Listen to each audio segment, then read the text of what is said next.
It's never gonna change. We're gonna beat that to death. I didn't say that. Midlife crisis.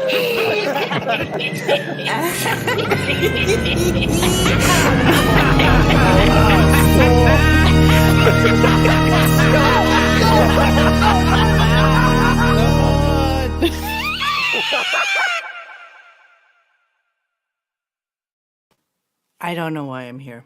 I have no idea. Just throwing it out there with my new mic, which I'm just gonna set up really nicely so it looks perfect. So I had nothing going on tonight, and I just finished watching 3 hours of Dr. Pimple Popper, which is my absolute favorite show in the whole wide world. And I decided to come on here and talk about absolutely nothing. I asked everybody. I literally went through like my whole texty thingy to see if anybody wanted to come on with me. I texted KC because I knew Tiger Lily would love him to be on. I called Stuttering John, but I'd rather wait until we actually have like good stuff to talk about with him. I texted Bon Jovial. I texted Arm. I did not text Dennis because I thought this was a little too late for him, but you know, I'm sure he'd be out tonight anyway. And everybody said no, but John might come on at some point in the near future and just hang out with me a little bit. And yeah, so I was just watching all these people, and I realized something about Dr. Pimple Popper, which is kind of curious, which is that they absolutely go into the depths of like rural Arkansas or into like the, you know, West Virginia or the Blue Ridge Mountains or something to find people with the most hideous goiters, neck things, pimples, pubic, second penises, third eyes, whatever the fuck it is that they can possibly find. And I gotta believe she does the surgery for free. I'm pretty sure most of these people with summer teeth, you know, some are here, some are there, have no insurance whatsoever. They have no idea what's going on with their fucking bodies. They've had goiters for like, you know, 20 years and they've lived with it. And, you know, people come in with like this hunch, with like this like this fucking thing on their neck. And they're like, yeah, well, I'm a truck driver and I can't really turn my neck anymore to see what's going on the left side. And so of course you have to go all the way from wherever the fuck it is that you live to Southern California, wherever Dr. Pimple Popper Lee is with her hair extensions, to, you know, finally get your goiter cyst lipoma out. And it makes no sense to me whatsoever. Nonetheless, I watched a solid 2 or 3 hours of that whilst having some sushi, drinking some sake, and now I'm here with you. That's it. That's all I got. So good night, everybody. There was one thing I wanted to talk about, which I thought was kind of funny from the other day, and has nothing to do with the show. But also, this was the night normally that Xavier and I do our things that go gunk in the night show. But he, of course, had to go to Not Scary Farm and do like scary shit tonight. So he wasn't available to do a show either. And I do want to let you guys know that I am working on another podcast having absolutely nothing to do with anything gunk, which I think will be actually really exciting and really fun. It's more of a interview format, and I think it will be something good for us eventually. I mean, you know, Howard is really there's nothing almost to talk about anymore. I'm bored to tears. I barely listen to the show unless the guys tag me into listening to it for some reason or another. Then I do, and if not, and you know, I just take my time and listen when I can. And 9 out of 10 times it's as boring as can possibly be. So thanks for anybody who's here with me tonight, which is kind of exciting because this is kind of totally random, you know. Oh, it's Saturday night, isn't it? It's totally random Saturday night bullshit. There was something I thought was really hysterical. I'm going to share it with you guys. Hold on. This is my new mic, and you know what? I know that I have some clicky issues, and it's probably still clicky, but there's nothing I can do about it because I'm in the middle of the fucking woods. So hang on a second. I just want to look at something really quickly with you guys, which I think that you will find incredible. Oh, first, what I want to share with you is two things. One, the reason that we didn't do the Gary show, which we were supposed to do, is because Arm is so proficient in finding clips and things that we need to work on, and a lot of it is video, a lot of it is audio, and I just don't want Sirius coming after me anymore. So we have to really, really be judicious in how we pick the clips and the things that we do for the Gary Show Part 2. And so we are working on that really hard to get it together. Same thing with the Eric the Midget Show. You know, he's been up everybody's ass in terms of what's been on YouTube. And in order to keep our status and to keep growing, I need to just be able to do things that we can do. So I'm trying to read some of the comments on the side here, but you know, of course, your Monique's getting a little old, so she's going to put on her readers so I can see what's going on here. Have you ever seen any teeth pop out of anything? Okay, I'm really hoping that's in discussion with Dr. Pimple Popper, but gonna go with no. And Pel L, just so you know, I know you really like our Things That Go Gunk in the Night shows. We have like 3 or 4 set up for the next couple of weeks, so those should be fun. So I'm kind of looking forward to that. But there was one thing I wanted to kind of share with you guys. Okay, so let me go and share. Thank you, Shane. You've been so sweet. Okay, of course, all donations are for no good reason. It's a beautiful thing. Thank you so much. Thank you so much. Okay, hold on a second. I want to find something for you. So let me just get into another link so I can queue it up. Give me a second. Okay, hold on. This is going to be really funny because it's so stupid. All right. Give me a second, guys. Share screen, blah, blah, blah. Okay. I found this to be the most amazing and ridiculous thing that Howard has done in a long time. So let me go ahead and get this. Well, let me get it into like a good space so that it's not too in your face. All right, I'm hoping all of you can see this. And if you didn't see it on the forum the other day, this was fucking ridiculous. Okay, here we go. You're gonna die, stupid. Do you want another leaf? So you have 2 leaves? Yeah. Oh, he's saving a fucking earthworm. You're gonna... What, you got my worm rescue? Worm rescue with 2 I leaves. didn't want you to see that was recording. Oh, honey. I'm doing a bad Want job. me to do it? Yeah. Will you continue the... Yeah, I'm doing a bad job. Tell people why All we're right. rescuing the worm. Because he's in the middle of the road and he's gonna get... I know, it's so stupid. He's gonna get run over. What did you do? You picked him up with your hand? Yeah. Oh, God. In the Another dirt. rescue. Okay. Okay. Can we talk about this for a really quick second? Yeah,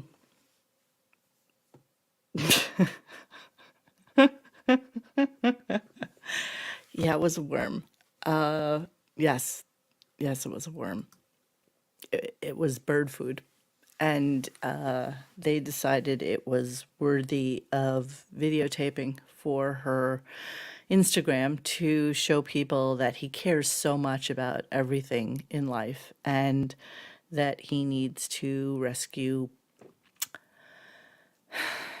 worms, bird food. And he was so disgusted by the entirety of the process that Beth then just went and picked it up and threw it on the side of the road. Like anybody gives a fuck about an earthworm. I mean, okay, granted, I don't really kill things in my house, I must be honest, but it's a fucking earthworm. Its whole purpose to exist is to feed another animal, a bird, a something. I have to really, I have to really play that again. Okay, I'm sorry. Let me just make it a little bit bigger so that you get more appreciation of what the fuck is going on here.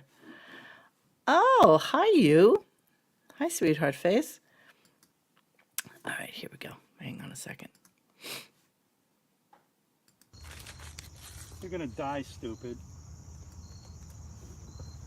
I don't know how to Do you want another leaf? So you have 2 leaves? Yeah. 2 leaves, very important. And here you go. You're gonna. By the way, can we share that those warm are like his Asics that he's had for like 40 years because when they ran I'm out, doing a bad job. they sent him like Yeah. boxes full of them? Yeah, I'm doing a bad job. Tell people why All we're right. rescuing the worm. Because he's in the middle of the road. He's in the middle of the I know, road it's so stupid. in the He's gonna get run Hamptons, over. where there are You no pick him up with cars, your by hand? the way, Yeah. because they Oh, live God. off of a dead end road where nobody can actually even come the through. Another rescue. Yeah. Okay. That was amazing, You're gonna huh? die, Okay, let me stupid. shut it because it's really annoying me right now. Really, how horrible was that? I was noticing as I was looking through Beth's Instagram that I feel like what they're doing is like a complete bait and switch of how they how she runs her Instagram. And I just wanted to kind of throw it out there a little bit. And again, I'm going to put it a little bit smaller so it's not really too much in the YouTube face of things. But as I was looking for that stupid fucking clip, of course, you know, there she is giving away a cat. She's the only one without a mask. Oh, well, this one as well, but she's a kid. And wait, so I just wanted to show you guys something. Hang on a second. She was showing herself. So she has all these cats in the city, which I don't think that she's in control of. I think that her assistant or somebody lives in the city. But here she is in this ugly plaid shirt. And this was 4 days ago. And I guess this must be from the same day, let's say 4 days ago. Then she has another post in the same said ugly shirt, which she posted. And I'm not trying to be a detective. You know, I don't really give a fuck about what she does with her stupid photos. But I think they just try to kind of bait and switch us a little bit and make us feel like they are somewhere when they're not, or that she's in the city when she's not, or that the cats are somewhere that they're not. It's kind of curious to me. Oh shit, I really want to show this to you. I don't know where it is now. But basically, there's like 4 or 5 shots with her with that same ugly plaid shirt on. And you have to believe, oh, look at this beauty. This was the 13 years of marital bliss. Look at this picture. Look at what she married. Can I zoom in on this? Can I show you guys? This is what she married. Look at that. Beautiful. Look at the first person to reply. Sherry Moon Zombie. Amazing, right? Okay, let me get out of here. So yeah, she, you know, I just think that she shows pictures and we're always not necessarily sure where they are. If she's not in the picture, that means that this is a cat that wasn't in her care or that she gave away to somebody without being around. Oh, here's another lovely one. This one's cute too. Look at that true bliss. Look how lovely. Oh wait, let me get bigger. True bliss. True bliss is being true bliss is being able to wear a true bliss is being able to wear a $6,000 silk shirt to have dinner with your husband in your home and not go out and see another human being. That is indeed true bliss. You know, to just dress up just to have dinner at 4:30 in the afternoon with your husband and then watch Bachelorette or that show about people with Asperger's who try to fall in love and then go to bed. And that's their lives, I guess. Let's go through some comments here. Well, yes, of course, it couldn't get away from them fast enough. You're exactly right, Azores. He would rescue a worm but not pay a dime for Blue Iris's burial that the family couldn't afford. Oh, so true. We should dig into that at some point. You're exactly right. Hello, Chauncey Holt. Breastfeeding is the only thing that comes to mind. I don't know what you're talking about. Okay, I don't know what this is. Am I cracking? Am I crackling? Yeah, it's me. It's me in the fucking woods. I'm so sorry. I know I'm crackling. I there's nothing I can say or do about it at this point. I even had the cable guy come and put my router directly into the room that I do the podcast from, and I hardwire into my computer. And I even bought a really good used Mac Mini so that I wasn't even using my MacBook anymore, just so that I would have something completely dedicated to just being for the show. And it just appears that being in the woods is not really conducive to doing a podcast that has to show videos and stuff like that. Most of the clicking occurs when I'm showing you guys something else or showing you something from like the Instagram account or whatever it is. But there's nothing I can do about it. I'm sorry about that. My daughter just rescued a feral kitten and neither of its eyes needed to come out. Yeah, well, shame on her if she's not really doing the Lord's work, Linda. Sorry. How do I net Alec? Oh my God, okay. Let's talk about that for a really quick second. So I spoke to a couple of guys who happen to be in that industry, and they all totally blame the props department because there is no fucking way, no how that type of bullet, which does not have a tip on it, should be able to hurt people. And according to what I read today, there were 2 or 3 times where there was gunfire that was a little not explainable in terms of why it was firing off as hard as it was. I have no idea what I'm talking about. I've never held a gun in my life. I've never shot anything. I don't know. So if any of you guys know what's going on with that whole thing, but yeah, the odds of him mentioning, well, he'll mention it in the terms that it's not Alex's fault, and that's the end of it, right? That's all he'll say about it. It won't even be a big deal. They must. Okay, Pell. Good thing cats don't understand sheer stupidity. Yeah, I know. But you know what? They're cats. They know when somebody's an asshole and when they're not. Oh, thank you, Pell L. I am crackling. I know that I am, and I know it's an issue, and I promise you. I will take care of it at some point. I just don't know what I can do about it. I don't know that he'll mention him, but if he does, he will definitely be pro Alec. And also if he does, it will be because Buchwald has called him and said, you know what, you need to be pro Alec on this, and you need to say something about it.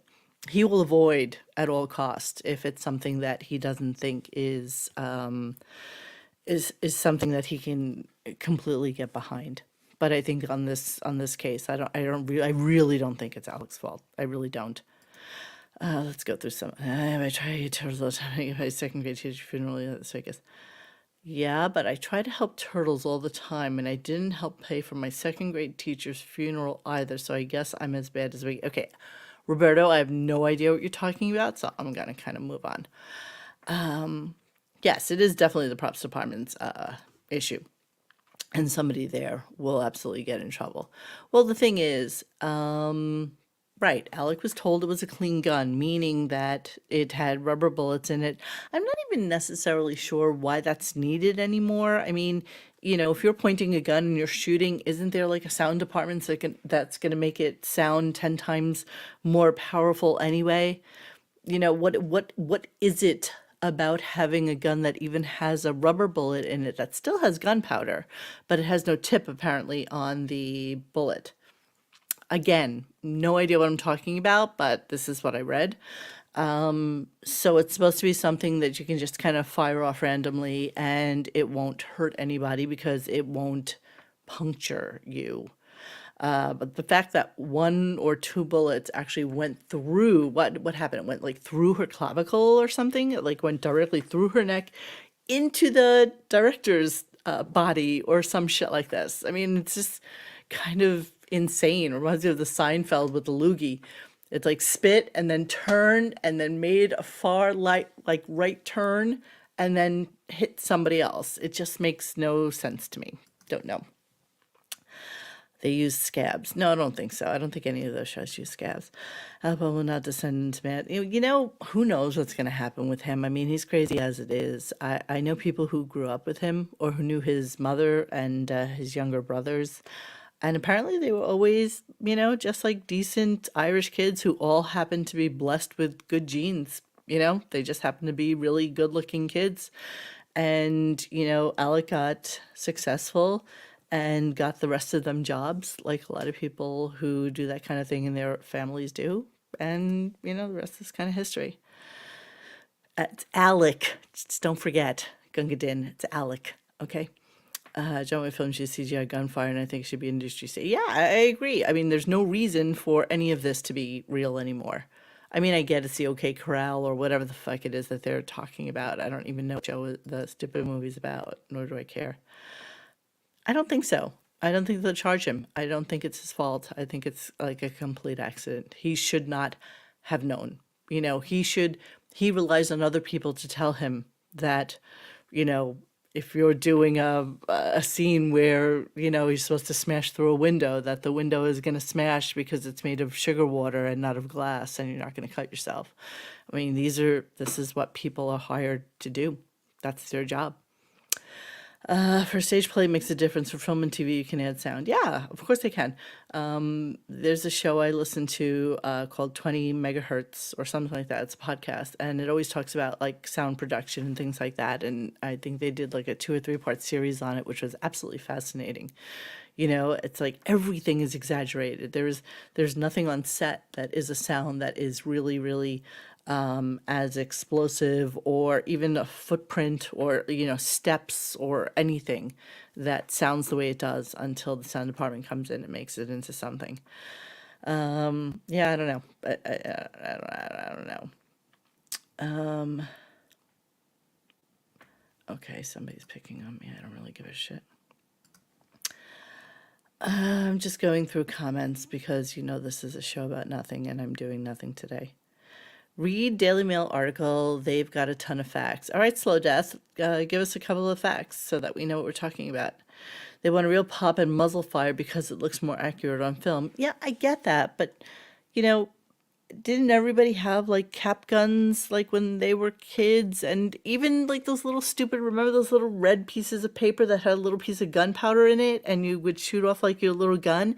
It would still blow a little smoke. I mean, I gotta believe that they can create something that just makes smoke, that just makes something that would enable them to do that. I know all of Howard's friends happen to be absolute massive douchebags. I mean, Eladia is far more disconcerting than Alec is. You know, I mean, she's just a breeder and a freak, and you know, and now Alec has basically killed somebody on set. I think that one's just going to be blown.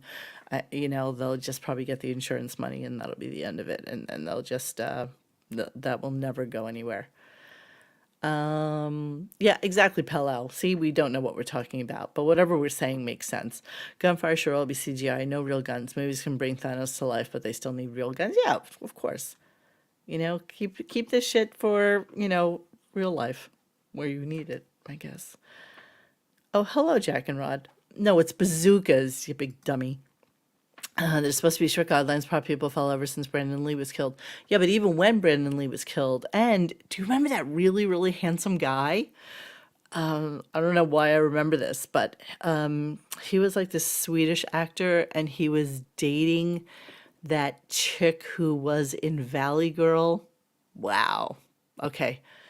Don't know what I'm talking about. I think his name okay, it's gonna sound stupid like Jan Heino, but his like Henrik or something like that, and he was like a super, super handsome guy, and he was on set, and he had a prop gun in his hand, and he just put it to his head, just like playing, and blew his fucking brains out, and died on set, and and then after that, they were supposed to make the laws even more strict. And then after Brendan Lee was killed, that was supposed to be the law, and it still is. Most people will tell you that that is how it works. And Alec actually asked if this was what was it, a safe gun, a live gun, whatever it was. But I think that there were problems. Were they filming or was he fucking around? I have no idea. I haven't really read up on it today because I was watching Dr. Pimple Popper most of the night, and then I finished CB Strike on HBO Max, which is a series of books that were written by J.K. Rowling, who did Harry Potter. These were her adult books, and they made them into TV shows. And I love English murder mysteries, so I watched a bunch of that today. And I finished the last two chapters that were available of the Great British Baking Show, because that's what I do when I kill time and I'm on the computer and do shit like that. Okay, what else we got? No, Alec, of course, won't be charged. It was totally a mistake. They can't edit the recoil that the actor will do. All right, well, that's a curious thing. I've got to believe that an actor can act a recoil. No? I mean, I don't know, but, I would have to think that that's something that they could do. And especially when guns are blazing like all over the place, nobody's really caring about the recoil. Unless it's like a specific shot where it's just like one person shooting one person like that, and you have to be able to do that. How hard is that to do? I don't know enough, but I'm just saying. They always replace the sound, real gun or not. Right. Or walking or not. Or whatever. A cannon exploding on a ship or not. I get the recoil thing. I get it. But there has to be, I can't imagine in a world where we can, put Tom Cruise's face on some dude in the middle of like Sweden, and everybody thinks that it's Tom Cruise with all these deep fakes and stuff like that, that they can't do recoil. I just think that's like a really silly reason for things like this to happen and still continue to happen. Breed or woman, I don't know what you're saying. Actors need to know how to create a firing, how to... Yes, exactly, Chaka Khan, exactly. They should be able to do this. Bruce Jenner killed somebody in a car crash. Yeah, I know, but now he's Caitlyn, so it doesn't matter anymore.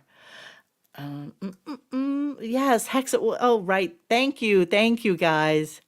John Eric Hexam. Oh my God, is he so cute? Hold on, let me show you guys a picture of him. Let's get out of this fucking Beth stupidness. John Eric Hexam. Wait till you see this boy. Poor baby. He was just a really, really handsome boy. Okay, here we go. Hold on, let me share this with you. 1 second, please.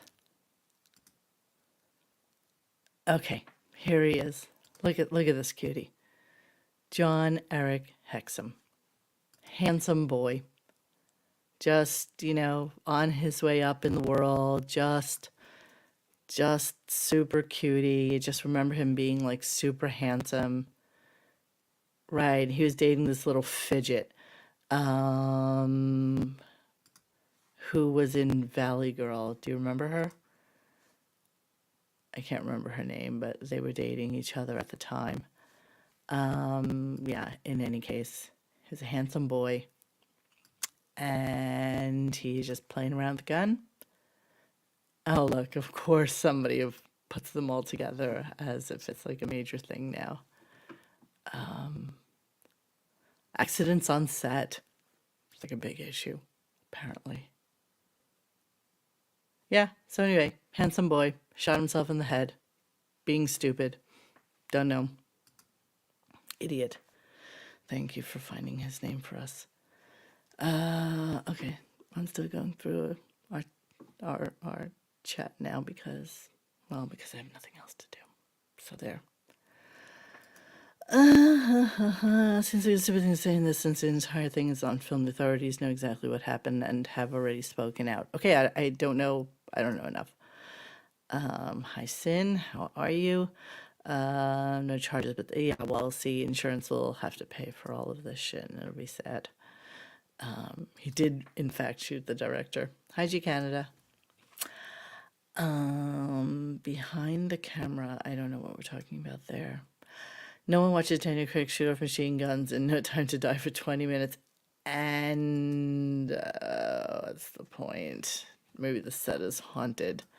Well, that's called the Bonanza set. And apparently they were shooting like 3 or 4 things at the same time. So who knows? Robert Blake Beretta has Bonnie laid over the dashboard, has Bonnie laid on some hood, has Bonnie laid on some sidewalk, has Bonnie done. Yeah, Robert Blake definitely killed her. I can't even believe he got away with that one. Yeah, why is there ever live ammo on the set? Like, why is there ever a gun that has anything live in it at all? There's absolutely no reason for any live ammo to be on a set. Absolutely. Yeah, definitely settle. No one watches any. Okay, I'm not really sure what you're trying to say here. Sorry, I thought we just talked about that. Yes, G Kennedy. Yes. And poor girl died, so it's fucking all right. We're not gonna get into politics. Thank you. Theory: the union people walked off the set. They sabotaged the gun so the scabs could screw up. Who would do that though? Who would risk the lives of? You have to work with these people wherever you are. You know, you're a team. You're working on a set for 2-3 months. You're eating, sleeping, breathing these people 24/7. Who would do that to fuck up a set? I can't even imagine that's the case. There's a couple of guys on our site who work in the movie and film industry, and I think that they would disagree with that assessment. I think that's a silly thing. If my wife got shot in the head, I'd expect 10 million. She was an earner too. Oh my God, that was another thing I did. I watched 4 episodes of something about a marketing scandal for some, I don't know, for some like bored housewife clothing company called LuLaRoe. And it was about this pyramid scheme where they would get these like bored housewives at home to invest like $5,000 or $10,000 in buying like super, super ugly printed like leggings and like muumuus and all sorts of like shit. And the way they made money is to have people underneath them who would also sell the stuff, and people underneath them, and people underneath them. And some of these people were making, they would get checks like on a monthly basis for like $200,000, $300,000 because they had so many people working underneath them. And it was like a giant scam, total Ponzi scheme. Highly recommend watching it. It's called well, the company's called LuLaRoe, but the documentary was called Lula Rich. It was really good. I totally enjoyed watching that. I love when people like that get fucked over. What movie studio is behind the movie? No idea. Maybe somebody can answer that question for you while we're sitting here. They're not on strike. No union people walked off that. Oh, right. Didn't they decide not to walk off? I think that was the story. I will, E.G. Daly, right. That's the little fidget spinner who was with John Hexum, or whatever his name was. Remember how cute she was in Valley Girls? She was like the cute girl. Oh, she was in Pee-wee movie too. Right. You guys were all so good at this. I love it. She was so cute. She really was. She was Pee-wee's girlfriend in Pee-wee's Big Adventure. That's exactly right. He was using blanks, put a gun to his head, and blew his skull into his brain. Well, yeah, okay, when you put the gun directly to your head, the gunpowder is going to make an explosion and it's going to cause something like that to happen, right? And just so we are clear, I have never held a gun. I have no idea what I'm talking about. Who she got around? What do you mean she got around? Oh, did she really? Okay, well, Uh, anyone who handles a gun knows to check every single weapon that is handed to you. Yeah, but if it's your only job, if your only job on a set is to be the handler of guns, then all you need to know is that that gun is safe for somebody to shoot. Period. Period. End of story. I hear it was a woman, and I hear that there were like 2 or 3 other incidents on set with live ammo or some shit like this. I don't even know. I don't know that she sang Smelly Cat. Oh, did he? All right, I'll have to look for that. I didn't know Howard interviewed her during the serious years. Anyone who handles guns knows thoroughly check weapons. Yeah, of course, of course. Canada, who always does YouTube and Twitch at the same time. I wonder if this Alec Baldwin situation will end up as big and bad as the John Landis Twilight Zone mess. I doubt that highly. That was also a really fucked up situation. But that's that was like a set where they were pretending to be in Vietnam, right? So they had like, helicopters flying really too low and explosives going off and stuff like that. Listen, for an industry that's as big as it is and makes as much money as it does, the incidence of death on set is actually kind of small. I think all precautions are put into place. Nobody wants to lose money after they've spent millions of dollars to make a movie. Nobody. Hi, G. John Landis is a murderer. Well, oh, hi, Jack and Rod. Thank you so much for contributing to us tonight on this stupid show about nothing. Will they finish movie? Who knows? Who knows? Who knows? Yes, everything can be CGI'd, but it costs a lot more than having a prop gun. Again, you know what? Figure out how to make that fucking prop gun just pop. That's all. That's all we're saying, I think. I think that's all there is. Do you think Alec would be kind to someone else? Listen, you know what? I don't.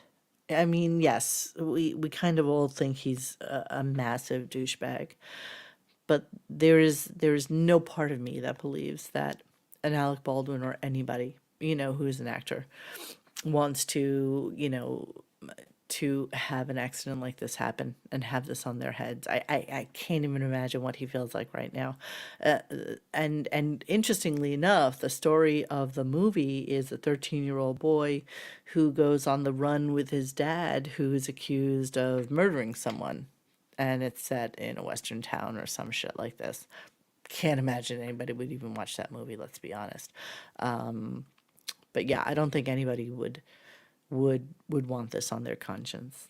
I think it's just a really fucked up thing for Alec. I really do. I actually feel bad for him.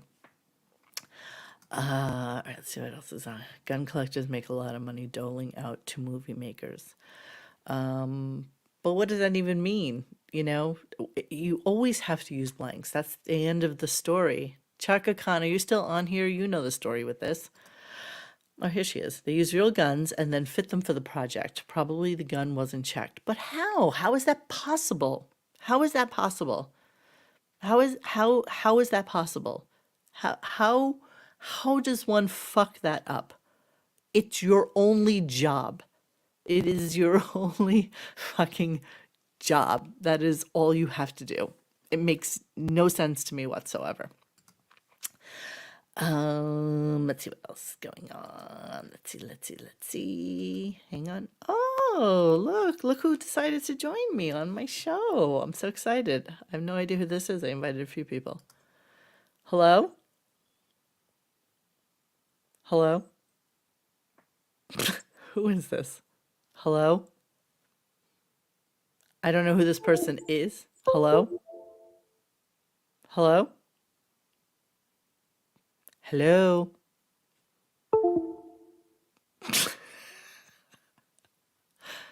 John, is that you? Okay, that was really weird. I never know, I invited John or Bon Jovial to come on with me, but I don't know. Yes, it is Monique Feld. That's exactly what it is.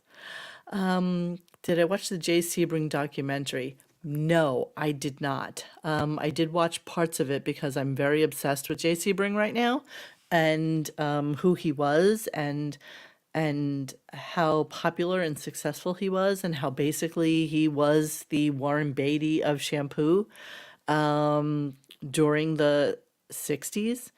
And he doesn't get enough credit for being an integral part of what was happening in that industry at the time. And so, yeah, I've been meaning to watch it. I watched bits of it for that show that we did, but I did not watch the full thing. No. Where's Hansy when you need him? Yeah, where is Hansy? Who knows? Alec had probably given more to Cherry than any of us have ever seen. Well, fun fact, his mother was a survivor of breast cancer. And that's how my girlfriend, who knows the family, knows him and knows his mother, because his mother and her mother were friends. And the entirety of the Baldwin family give more money to breast cancer research than probably, all of us that are on this chat right now make together collectively. So they are always good to their family, and they're nice Irish boys. All right, I'm gonna believe this is John. He's coming back on right now, so hang on one second. 8 handicap? Of I course hear it's you hit John. 80 in golf. Is it true? Me? Yeah. Okay, so the other day I went out by myself to play golf because it was a beautiful day and I had nothing to do. And it was about 70 degrees outside, and I only usually play like 9 holes because I suck. But if it was a par four, I usually, I mean, I don't know how people play really that bad. If it was a par four, I probably did it within 6. And if So it was you a hit par it. three, What? what? You were +2? Yes, I Are would say you that's that good? I'm not that good. That's what I'm saying. But I'm in Pennsylvania, don't forget. This isn't like, this isn't like Yeah, Pennsylvania has this isn't like playing at the Masters. This is like like AstroTurf with a hole at the end. It's Please tell me you're using Scott DePace's video caddy. Huh? It's the only way you could have a score that good. no, but I actually do have something called a double Double. chipper. And apparently, I didn't know this when I got my set, that this double chipper thing is not legal in leagues. Not that I'll ever be in a league because A, everybody is like fucking 100, and and they're all dicks. But I have this double chipper thing that I've been starting to use from about I don't know, like 50 feet out or so, that has just been ridiculous. Every time I use it, I get on the green, and then it probably takes me about 2 shots to get the ball in the hole. So I am team golf. I have to tell you, I am Yeah, like, the illegal club thing. Just make everybody use the same clubs. you Just can't. yeah, I guess you can't, but it's just like, what is cheating and what's not cheating, and you get the best. You want, the advantage of the equipment, and then just what is a disadvantage and what's an advantage, and it's a weird sport. You know what though? The reason I like it is because it's so frustrating. Like I love the frustration of it because I for the longest time, even when I was a child, like if I couldn't succeed or excel at something, I was a board flipper. It was like, fuck it. I don't Yeah. even want to do this. But this is very, very challenging to me. And but that's also the reason I can only play like 9 hole. And I loved it. I was like by myself. There was nobody behind me. I felt no pressure to, to do better than I did. And if I didn't like where the first ball went, like off the tee, I just threw down another fucking ball and shot that one out too. And most of the par fours are probably about 450 yards or something like that. Is it yards, feet? I don't even know. And I could probably go like 150 or so on my tee off or whatever. I don't It's know. brittle British thermal units, Monique, is what they measure golf strokes in. BTUs, BTUs? just like air conditioners. Stacy Cook, Cindy Lou Who. Stacy Cook I almost went with Stacy Cook.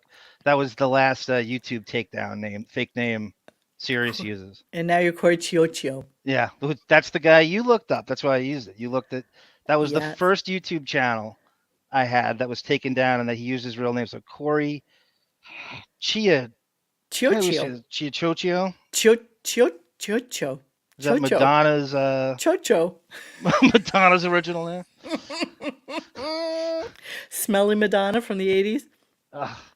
I'm glad I was able to join you. It was tough. It was tough. I didn't call a foul. I didn't call a travel. I was like, no, that's good. That's clean. We got out of there, and it was a You tough know ride what? I'm home. happy you joined. I mean, I'm only 45 minutes in, which means I'm Oh, probably going to no. go for another hour here, but No, that's you don't have to okay. stop whenever you feel like it. I We were just just wanted to say talking hi. about, we were actually just having a big conversation about Alec Baldwin and the gun and the whole thing that happened with that. Oh my God, Fudgicle, board flipper is perfect. I mean, that's a perfect analogy for when you just fucking say fuck it and you just give up on something. I was a horrible kid I that way. assume everybody's piling on me like my rugby game. I can't catch a break. You really can't. Do you think Controversy that he'll follows mention him me. on, you think he'll mention him on Monday? No. I don't know how you avoid it's a huge I mean this is although I mean obviously Cuomo is a big story. Howard is a way of having like he'll change his vacations just so he can duck this story. It's amazing. This schedule, It just how the news happens cycle that moves. stories happen when he happens to not be on air, is what happens. Oh my God. Can I just tell you, Ida just gets a special call out because Ida has been our best contributor for our live shows that we have ever had. So I really just want to thank you. It's just a wonderful thing that you contribute to us. And I really, really do appreciate that because you have to know that especially the things that go gunk in the night shows can't be monetized because of all the murder and all the gory shit that we put on them. So they never get to get monetized. So the only money we ever make on them is from doing the show. So whatever. But thank you, Ida. I appreciate that. No, you're not really late. We're just really talking about Alec Baldwin and why the fuck they would have a live gun on set and why stupid things like this continue to happen Why is Alec on set. Baldwin doing a western at 65 years old? What all the Because he scripts he can. gets? That's what you're coming up with? Yeah, You're but you ripping say on all the superhero scripts. movies? You say all the scripts. I mean, you know how hard it is for elderly men to get. I mean, Liam Neeson is a 1 in a million that he was able to parlay just being some dude into all these stupid revenge movies that he wound up doing. But the reality is not really, fuck is Liam Neeson. His wife died in a ski accident. How crazy was that? He She gets a ton. I mean, literally he's like got a pretty banged into a versatile. fucking tree and she cracked her head, or she didn't even really crack her head, and she was okay, and she wound up having a concussion, and she didn't realize that she had a concussion, and then she finally went to the hospital. Next thing you know, she's dead. And then he just kind of revived himself and became, guy who does movies where he gets revenge for his wife and daughter. Rupert Pumpkin with an Alec Baldwin callback, tying it in to Liam Neeson goes, Liam has a specific set of skills. What does that mean? I'm sorry, Alec. Alec has a specific set of skills. What skills does he have? But Liam Neeson's one of these actors that does the move with Hollywood where it's one for me, one for the studio, one for me, one for the studio. He has to know how redundant these revenge films are, and it's a cash grab. It always is. Total cash grab. I mean, all these older guys who are doing all these movies that you see, it used to be they go straight to video, but now they just go straight to Netflix or straight to Hulu or whatever it is. And it's like a, subpar, probably gets like a 5.2 on IMDb or whatever. Yes, that's and a it's perfect. just something for 5.2 people is to the perfect numeric mediocre grade. That's so perfect. just fucking 5 mediocre shit that somebody will watch when they have time to kill or if it's raining outside.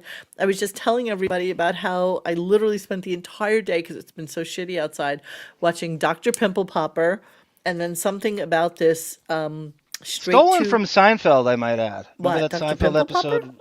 Popper? There was a Seinfeld episode where one of the doctors he called him Dr. Pimple Popper MD, and he was Really? it was stolen from Seinfeld. I don't It remember never gets that. brought up. I don't know why people quote every fucking line from Seinfeld, but that was clearly lifted from the Seinfeld episode. Except for the fact that she's like this, Korean broad who literally like, cuts open fucking lumps and Yeah. squeezes shit and everything comes out and it's just delicious to look That's at. your show now. All the things you can watch, you're watching pus squeezing at No. all the Okay. streaming services. Okay, no. While I was texting with you because you were still working, I was By like, the way, okay, you I'm are bored. by the way, you are one capricious bitch. You decide to jump on here now. I could have. I don't know what I would have changed though. I don't know if I could have. You I jump was on. I was bored to tears. That's why I was watching it. I had nothing else to watch. There's so I much went you can through. watch. There is, but you know what? Sometimes I just like to save things for Yeah. when I want to savor it. There's days where I just don't want to savor a show. I want to watch the fucking Bachelorette. I want to not give a fuck about all these stupid goon guys whose title is like, Chad Smith, bartender, Yeah. who's trying to, get the perfect woman and marry her. I love mindless shit like this when I am on my computer. Like, that's what I do. I sit there and I play on my computer. And, tonight in particular, I went to Wegmans. I bought some sushi. Wegmans. That is I such a know, local the supermarket. best. By the way, Best just sandwiches. before it goes away, Charmander74 writes George Costanza was dating a dermatologist and ended up calling her Dr. Pimple Popper. He did or Jerry did, but that's exactly right. Don't you That's from love that people come to us and have the information Oh, all the no. Well, time on the Seinfeld, you chat? could just someone's gonna have it with that I show. love it. People still watch that every night. Okay, hold on. What's Fudgicle saying? That's one of the downsides of all the new network channels. We have way too much content. 90%. Absolutely. Absolutely hot garbage. I did watch Squid Games when it first came out, and actually, Rubber Biscuit, I think, on our website, was the one who said, okay, if you haven't watched Squid Games, watch it like right now before it becomes like a thing. So I literally banged it out over a weekend. I don't know, like 2 or 3 days after it came out. And now I'm kind of quite over it. And I went on a hike this morning, and Oh the my the God. girl I was with was like, I was reading a thing about Squid Games, which I didn't watch because I don't like violent things, but they're saying that they're so worried that kids are going to try to emulate this and whatever. I'm like, what, playing tug of war 250 feet up in the fucking air where half of everything is like glass and they might like fall through and die? Like what part of this will kids do that they haven't done before, Or if it considering the was fact that there's so many like a stupid things out PS5 there? game, What, babe? Tug of War, a PS5 game, Tug of War 2022. That's the only way they'll play it. Yeah, I mean, you know what? It was fun to watch. I was totally interested in it. I hear that there's a show called Veronica or something in Borderlands, which is also a Korean show that's supposed to be like 10 times better than Squid Games is. But, Squid Games appeals to like that visceral kind of who's going to survive this. Right. Because, I'm not going to give anything away because I want anybody who wants to watch it to watch it. So I'm not giving anything away when I say this. But, at a very, very short point in the, first episode, they have the ability to say, you can go home. If this isn't for you, just, leave. Majority rules. If you decide that as a majority you want to go home, you can go home. And as a majority, they decide to go home. Well, P.S., another episode later, 90% of them came back. So that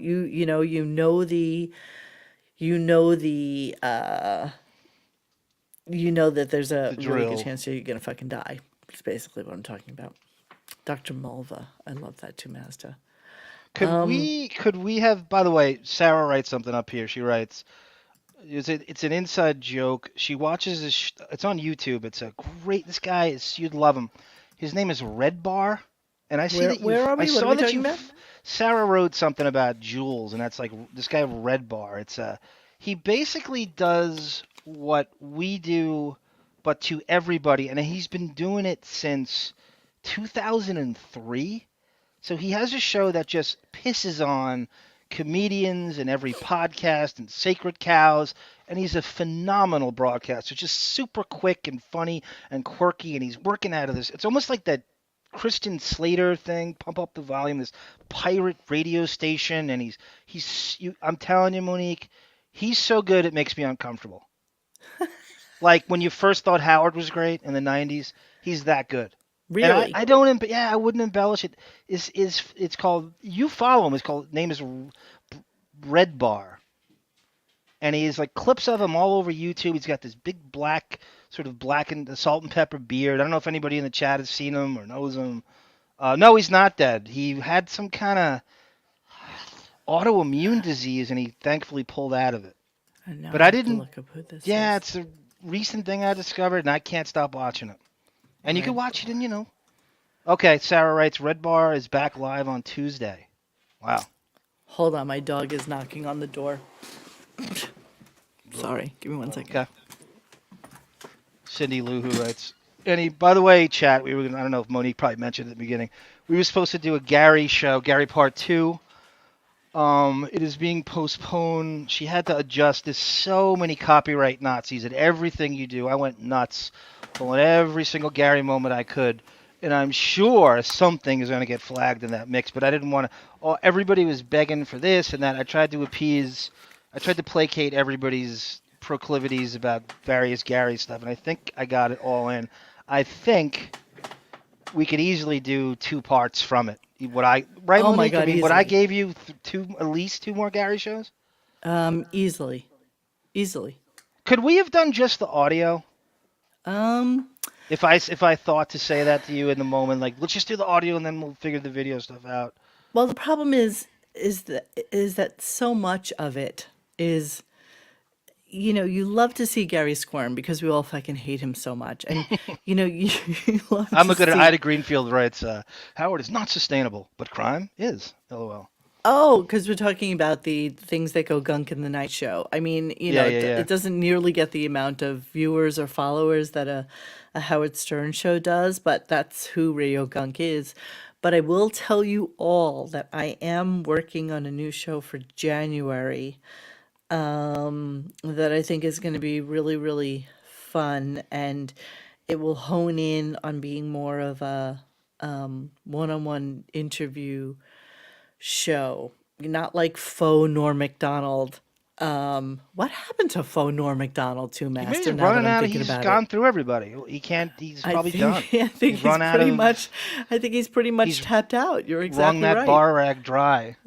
He really By the way, he this is for you. Maybe you know this, Monique. Steve Z is a great question. Phenomenal question. Did Gary's book outsell Howard's? It's a very good question. I'm sure somebody who's on our thing with us right now can probably look that up and figure it out. Howard's book bombed. Which book? miserably Which for a guy book? with Which book? Because Comes Again, the title he stole from Jackie, by the way. Yes, he did. I can't say that enough. He stole that fucking title from the guy he won't have. It's not called out nearly enough on it. And Gary's book did okay, if I'm not mistaken. Yeah, but They Call Me Baba Booey came out like 1,000 years ago when everybody's Howard Stern book was coming out and doing well. It was Robin's first book, but his first book. It was there was a reason for it to exist. And Yeah, but Monique, Howard got 5 times the promotion Gary got. of as far as going on course, majors Abe, and of access and- course. I mean, Gary's book essentially was the Lisa G book of like 1996, but it still did really well, apparently. But at the time, I think, people were interested in Baba Booey, and now he's just a fucking loser who is just a self-entitled bore. Well, that I mean, nobody the cares real about. book, right? I mean, if he were really to write a book of what that motherfucker knows, that fourth wall and the gatekeeper of all things, oh my God, the book, if he ever turned on Howard, what that book could be, He and that couldn't. steel trap memory he has. Couldn't. Oh. He could I know, I'm just saying, but never do could that. you imagine the book he really has in him? I think Mary probably has the book in her. Yeah, she does. That'd be great if she just went on her own. By the way, really Monique, do. Renaissance Mang has a great recommendation. I watch the same stuff. Sammy the Bull, which I haven't seen it, but I have Michael Franzese. They're both mafia guys, obviously. You have YouTube channels where they kind of go into very candid recounts of their mafia life. Excellent stuff. Oh, interesting. Yeah. I would listen to that. You know, I would love to get my girlfriend on whose father was Sonny.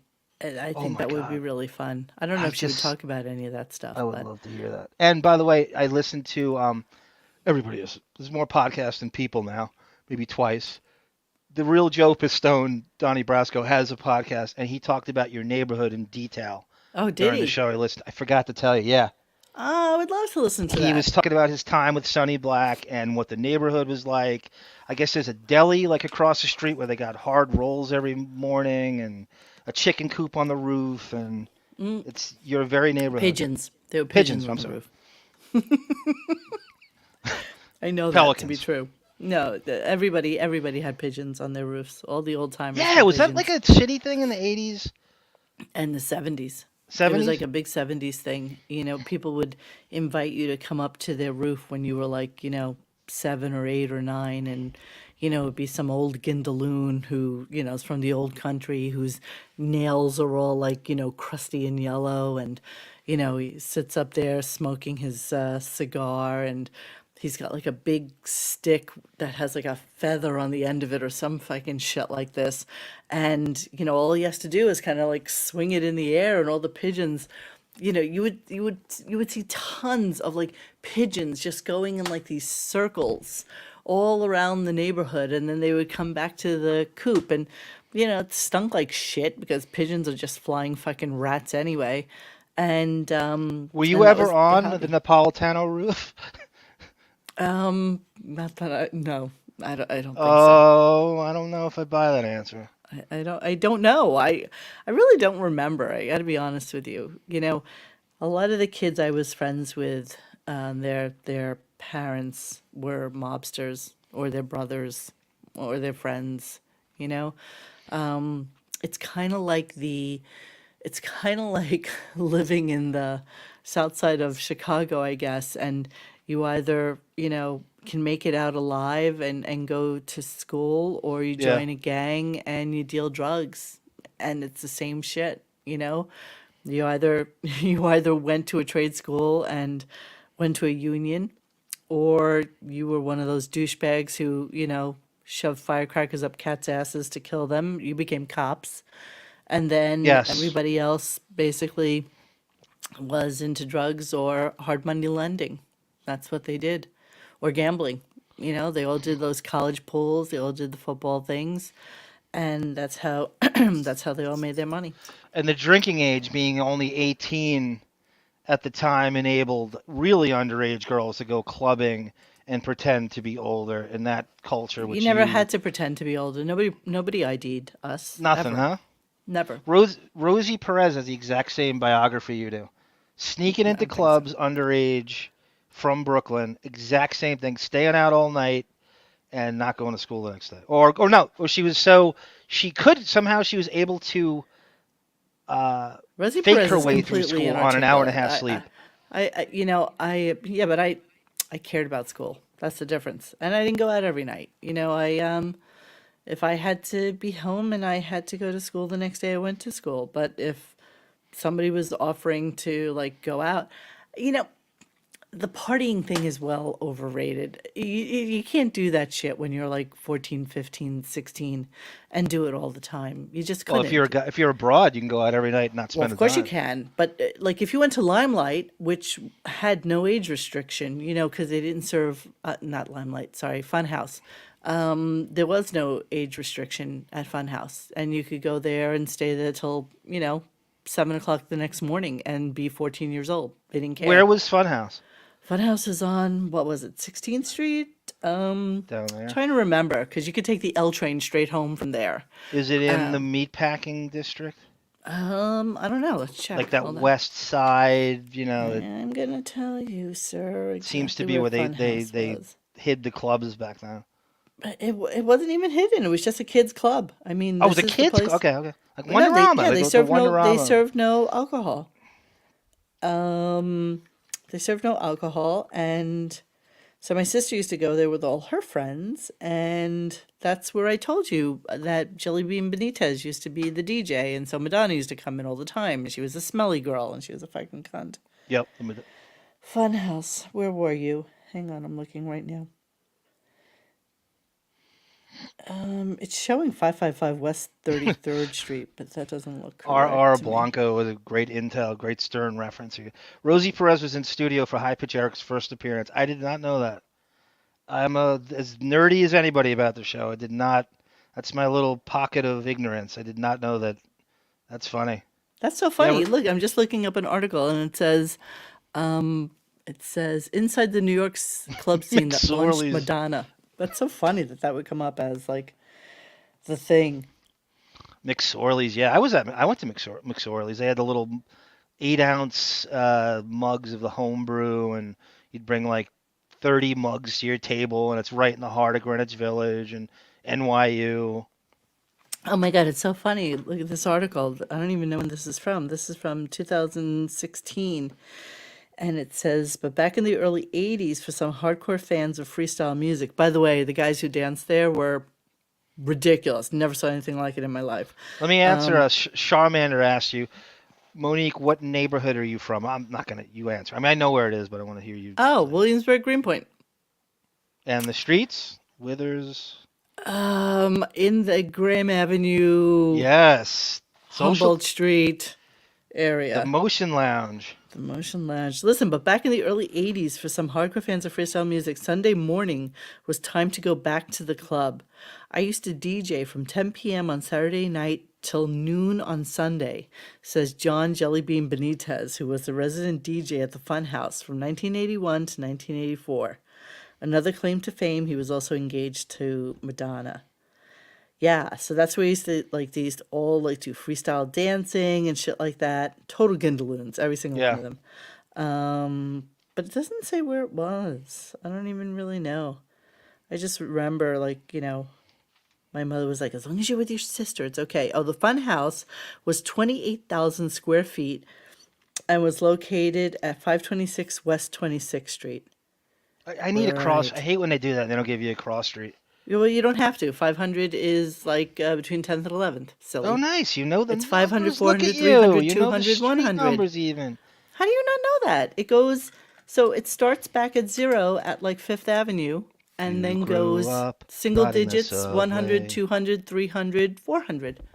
On either side, so you always know. I was a native New Yorker. You should know the score by now. G Canada's a native New Yorker. Okay, Madonna used to be a smelly girl, yes. I had a friend who is now passed away named Alan Feinberg, who will always tell you the story about how hanging out at the fun house. Well, Madonna used to hang out all over the place, and she had nowhere to live for a little while. And she came over to him and said, can I crash at your place for a little while? And, she had one fucking hit song. She was like, yeah, sure, if you blow me. And she went and stayed at his house, and she slept on the couch. And he said she was just the stinkiest fucking girl. He would beg her to take a fucking shower because she smelled up the whole apartment. But yeah, that was Madonna, just so you know. Monique, I'm going to ask you permission. We're doing a Johnny Depp podcast. And we want to tie it into Gunk. Just a side thing and different tapping in the world. The way you're doing we've been planning this for a long time, and I've always been. So Sarah was co-hosting with it, and she brought up Shanghai Surprise. Speaking of Madonna. Do you remember with Sean? You remember that one? Of course I remember that. But all of a sudden she became a Vita, and then everybody loved her. You guys should do a sex offender friend of Stern show. Oh God, yeah. We talked about that too. That list.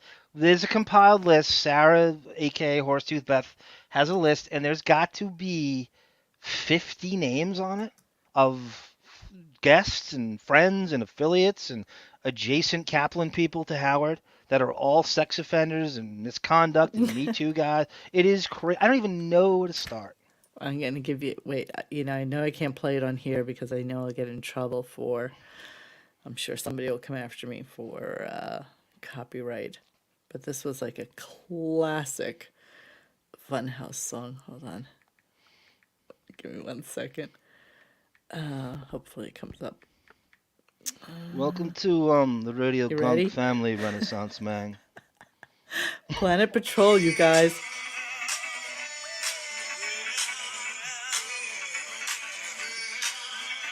Oh my God! Do you remember this? It's 3 a.m. on MDMA Thursday night. That's the dance. That's your go-to Howard Messiah dance. Play at your own risk. Oh my god, I can't even play that. But yeah, that's the kind of shit they used to play. Fudgesicle comes to the table with some Shanghai Surprise dirt. George Harrison despised Madonna. Does George Harrison have a cameo in that movie? Which movie? I don't remember it. I don't remember it that well. That's the movie you shove in Sean Penn's face every time he wants to act like, Mr. Artiste, Daniel Day-Lewis. Pussy Fog, Sean Penn, and a Shanghai Surprise. Oh, those are horrible movies. Horrible.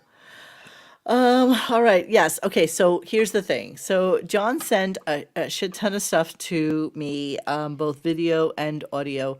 And since It took since me this is a 4 fairly days to new do that. channel for us that we're trying to like do everything exactly the way YouTube wants us to do it, it took just a little bit more work to get the clips, which are perfection, Thank you.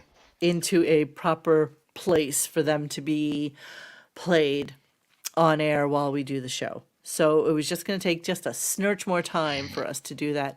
Eric the Well, your Midget. neurosis, your copyright neurosis is Yes. justified. Justified. Because it is insane. It's getting worse every day. Yeah, There's they move the virtually bar every nothing. day. I mean, there's stuff that's unjustifiable. There are people putting copyright claims on shit they have nothing to do with. It is so scary. You can't play. There'd be no YouTube if it wasn't for copywritten content. There'd be Yes. no. I mean, 80% of your interest in YouTube is copywritten shit. You wouldn't even look on it Yes. if you couldn't do that. Yes, agreed. The shame is, the thing is though, okay, so everybody who doesn't know this, John's channel is 17 Squabble Lane. I was a little concerned when you made that thread the other day that you had gotten strikes and therefore it was taken down. I wasn't aware that you were lamenting your past. It was And both. It was both. you I were mean, I kind of got being a to- little bit like Gary Puppet, where it's like Squabble so- will now have 17 Bs as opposed to 16. That is exclusive. That is great company you're lumping me in with. I'm the Gary Puppet of YouTube channels. You kind of It's like- are. Yeah, that's great. And they come company after being- you. They have their eye out on you and they come after you. And you don't promote it. You don't, we so rarely put any of your YouTubes up. We don't put really most people's YouTubes up because we know that they monitor our site and, we don't want anybody to kind of be highlighted in their It's a catch-22 because crosshairs? the more active you are, the more aggressive you are, the more attention you're bringing to yourself, which you don't necessarily want, but you want people to see it. I want to put up interesting stuff. The best compliment I can get is it's shit they never heard. It's a salacious thing that nobody's put up. That's kind of what I'm going for. Like I put Absolutely. anti-Fred stuff up, which nobody does, which is I love when people comment on that. But like and I was doing it to promote Radio Gunk, so this closing in on 10,000 people I on know. that. I know. So that's the audience. I mean, that what we do is similar to the clips I'm playing, and I should always do it. And I don't want to be a whore about it, but I'm like, no, I gotta do it. And I would just anytime you would post something abbreviated, well, it would be like truncated. When Bon Jovial would do like a remastering of it, you're cutting out a little like what you feel is what copy you might get a strike. You know what? I don't know what the bar is anymore. Honestly, I don't know what the bar is, and No. I don't want to cross that They line. keep moving it. And that is the reason goalposts. why I said in the thread that you put up. That's why we very rarely do weeks in reviews anymore, because you're begging for it. No, there's no you can't. you're asking for a strike, and I Yucky's don't want to world. risk that again because the channel's in a happy space. Hence the reason you see my fucking face Yeah. now, because I couldn't just do static shows anymore where it's just, you know, me looking basically like this and you looking like that and us just talking. It just wasn't, that's not a working model for them anymore. Well, I've always So- I've always aspired to steal Corey Chiachokio's look, so it's pretty much similar to that. I do want to show you guys while I have it up here because I know he's going to be changing it. I am going to share with you, and he's going to kill me for sharing it. but I don't Ganga care. Din writes, I always listen to that channel, but I didn't know it was arms. Yeah, I do bring it up once in a while, but I don't go nuts promoting it as far as taking credit for it. But yeah, he said that in the thread, and yeah, that's been me. It was Bon Duckwald at one point. It was Lotus Yes. Notes at another point. David, the violinist, goes, the next channel should be called Yaki's World. Remember Yaki, the tickler? That's such a great reference. That's a great name, Yaki's World. That's great. Stacy Cook preview page 9 in magenta says 2 mast. I want to show So you good. the opening that Bon Jovial did for the Gary show, simply because it's just phenomenal. I know he's going to cut it down a little bit, and I know there's probably a little bit too much cursing in it, so he was a little upset about it. But I think it's worthy of playing right now. Okay, so hang on one second. Let me just Thank you, get this Casey together. Turbos. That's my favorite compilation. It's the first one I did. Which one? The dinner party. The Gary. We could almost do a whole show on the dinner party. I Oh my call it god, the we dipshit dine absolutely and could dash. do a fucking show on the Yeah, the that's party. Howard. That's everything the Skeleton Twins are. Yeah, call and it that was dipshit when they dine. first when his house was first built, right? And that was Yeah, also yeah, his and he had him. He introduction to the hired like house. this chef, this famous chef that in the tri-state area, and an orchestra and shit. And Howard bolted on. It's the rudest. Such a douchey thing for him to do. It's really It it's the wasn't height even- of hubris. Yes. It's who he is. All right, here's the Gary opening, and a lot of you people that are here probably you'll be here for the Gary thing, but okay, I'm gonna add this to us right now. Hang on a second. Here we go.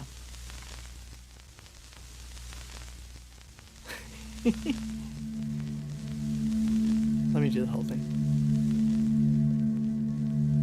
The ruinization of Gary for me was the wrap-up show and Sarah. the inflated ego of Babu Nabui, and found out the attention he could get by sitting around telling old stories to the back office staff who joined them on the show for that day. That's Horse And Beth. there was a side of Gary that started to come out for me that just was not enjoyable any longer.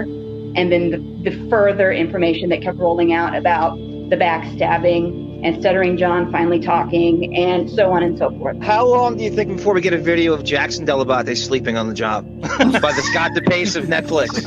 Classic. With the mouth fully open, with the drool coming out the side.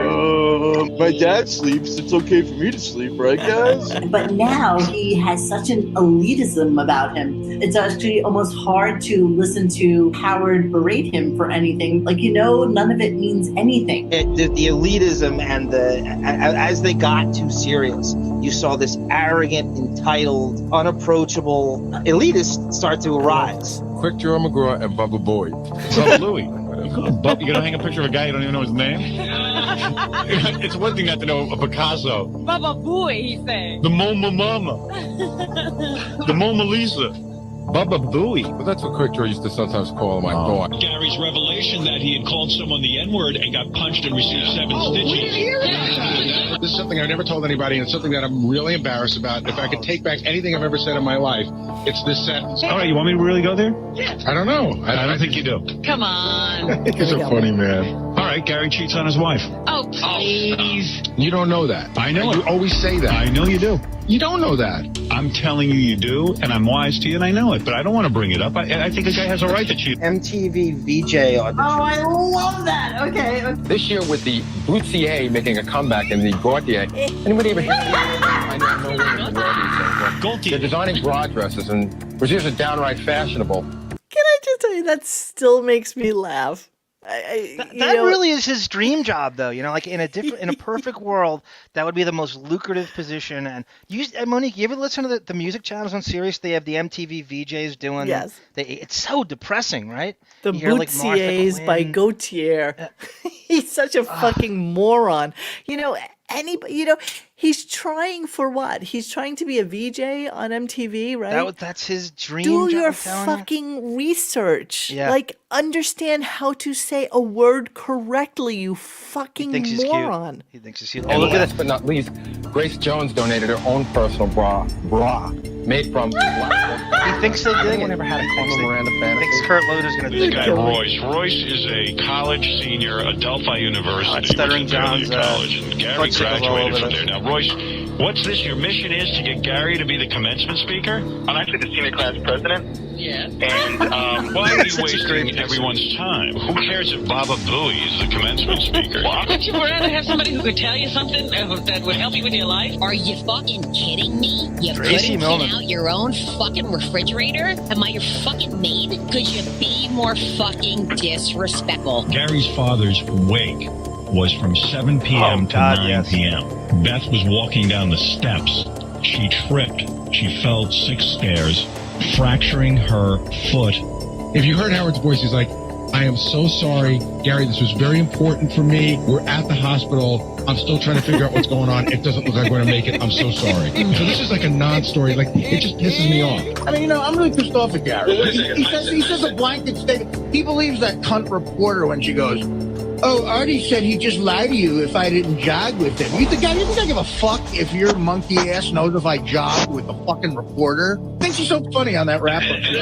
You're not funny. You're not funny. Better tell that phone screener not to let any calls through if I really cared if you came down. Nice man tits. That's the next show. Wow. Private jet to the crafts. Go ahead, quickly. Just McKine. It's a machine, you fucking He tricked you. McHeim. If I can So get you're it- not. So in other words, if it's a bad storm, you won't be able to get in Right. because you're not going to stay over in the city. Am I correct? That's correct. All right. In other words, It would have started at 8 o'clock. They pushed Howard, off if till you're serious 8:30. about this, I'm you're out very of your serious. fucking mind. It's fine, but I can't sit there all night. Gary, You didn't sit there all night. Clearly you can't, so you didn't sit there all night. Right. Because Don't blame me. Artie It's used to much get your fault so for not showing up angry on at this time.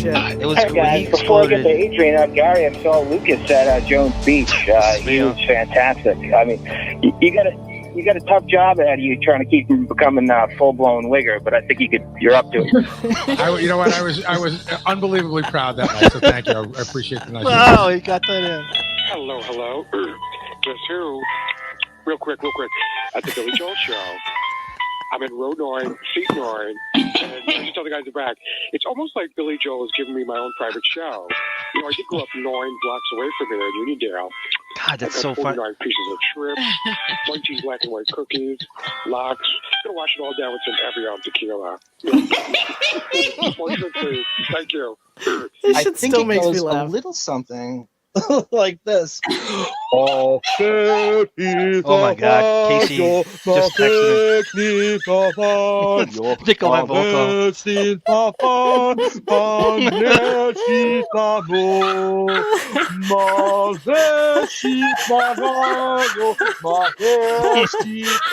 John, do you remember this? Yeah, Nikolai. That's the Nikolai Volkov Russian national anthem for KC Armstrong, who we were in rotation with. That's when we first started to talk to him. God. Oh, See, my God, that was a that's- fun show. That was that's a phenomenal job, Bon Jovi, throwing it. The shit you chose. Oh. The chat's going. They want Sarah for part 2. They're You know, calling I for thought the horse- Sarah was going to be on part 2, and then when I made that thread yesterday, she's like, "Oh, sorry, I'm not going to be able to attend." And I'm like, "Oh." She's very bipolar with kind of. You have to be in a certain mood. You never like. She's not into it, and she's into it. It's some people just don't love the spotlight all the time. She's got to be in the perfect mood to say yes to it, I think. I agree with what David, the violinist, David with a Y, the violinist says. Yeah, If you David. do- That's a Mark Harris reference. David, if you do the Gary dinner party saga, go find the aftermath of Bubba's wedding. Howard criticized Artie for leaving early to go check on scores on a game. I always wanted Artie to bring that up. See, That's that on the my thing. saga? I have to tell you all something. So John sent me no less than 60 clips. Is it 60? I don't know. I tried to be slick and I would number it like Yeah. 17A, Gary baseball 17B. debacle part 1, part 2, part 3. And it was 60 fucking clips. I think that David is correct. I think that we should highlight out like 2 or 3 absolute ridiculous horrific Gary moments. Well, I really want you. I put number 1. I put it 0, so it popped up first. I really want you to hear God damn it, the comedian. Shit. Elaine Boozler? Yes, thank you. Elaine You're welcome. Boozler and the confrontation they got into at the Grammys in '89. I had not ever listened to the whole thing, so through my fucking archives and Boff and Steve S, I had the show. I had like half of it or 3/4 of it, and I had the entire confrontation, and it really rooted to Howard was hogging guests. Do you know how they have the radio row and there's like 10 radio? Howard was keeping guests for like 45 minutes when he was supposed to have them for 10, and he was pissing everybody off, and he was threatening the guest, I won't have you on my show if you do this show. So he was doing that kind of, that Leno thing. He does this at Sirius right now. They won't let the guests do the other shows. He can't do that anymore because he's on Zoom.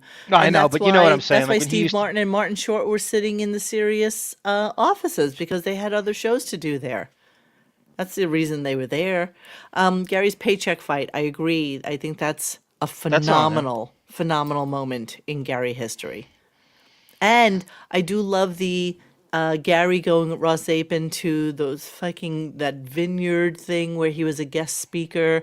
Like, I think that the new Gary show should be the entitled Gary show, where he get all of just everything that perks is from who he has become, as opposed to the history that we know.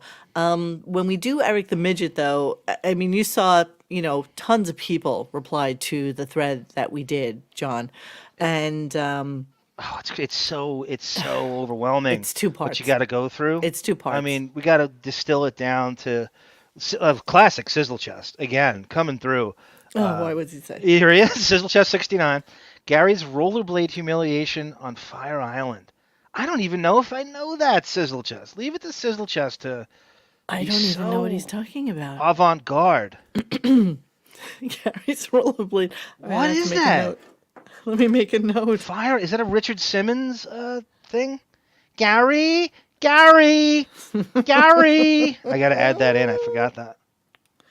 Fire Island. Yeah, so I think that if we can actually just do a little squish and focus in on like 3 or 4 really amazing elements of things that we didn't bring up in the Gary Part 1, which we just put up, by the way. So I highly recommend, if you haven't listened to Gary Part 1, to go ahead and listen to that one. But I think we should do like the today Gary, the entitled, useless, spoiled man that he has become. We should say too that the audio is different than the current YouTube version. Yes, of course. I think it's like an hour longer in audio. What is? The director's cut. Because you had it distilled down on YouTube. The Gary Part 1 is less than 2 hours, isn't it? And when we did it, it was got to be 3 hours. 33 and a half. Yeah. It had to be. Yes, it is. Listen, this is what we have to do in order to keep the channel whole. So, such is life. I do have all of the most of the originals are able to be up on iTunes and stuff like that. So we are working on redoing the iTunes podcast thing that's there. I was able to find every single hard drive I have, and I have many shows that are not up on either iPod, iTunes, podcasts, or on YouTube. So, just take some time. Just takes a little time to get through. I know everybody's coming up with like all these different Gary versus Ralph, Artie humiliating Gary's Met pitch. Yeah, I mean the Met pitch obviously is something fun to get into, but not 17 parts, John. No, I just wanted to give you enough to have more than we need. There's nothing worse than we never run out, and you could just turn it into why limit ourselves to just 2 parts? Just keep going with it. Then you could just jump right back in and continue. And Dude, you'd you never do have to work realize again. it has now taken us 3 years to get to part 2. Yeah, but that was only because we just kept bumping it. It wasn't that nobody wanted. Well, then I lost my channel, so there was that. But you can't yes. have 3 Shuley shows and 1 Gary. That's ridiculous.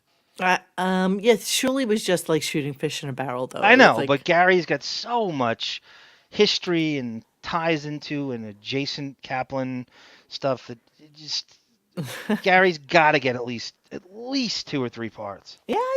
And Fred needs a part 2. Ralph tossing Gary's Gary's jacket off the chair in the theater. Oh, I forgot about that. Let's look at Sizzle Chest. I know. See, these are the things. See, that's what I want to do with Eric the Midget also. Like, everybody always comes up with, like, the wolves and the werewolves and the you know what to do, but we all know those. Right. So we want something slightly... I want to dig a little bit deeper into Eric the Midget. Everybody knows I can't fucking stand him, and I would change the channel immediately when he came on.